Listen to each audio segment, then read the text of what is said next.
तो दोस्तों आज तरह ब्रो आप बाहर नहीं थे इस खाने लगना है मजे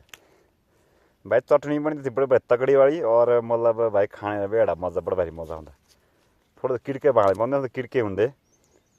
क्यों बाने पाते बाकी मजा आई जाता दान दसो तब बात केड़े होना दान का हाँ हाँ मजा आ जाना मजा भाई इस सामने होंगे किड़के त्यों जो बाने पाते बाकी भाई चटनी बनती नंबर 1 लोग के एवडे आते फिर खाते जब गर्मी पौनते में मजा जाता खाने में आहा बाकी चीज में देखा इतना पातला गया जी आहा मीठी मीठी क्या मजा रहा स्वाद है स्वाद खाने का आहा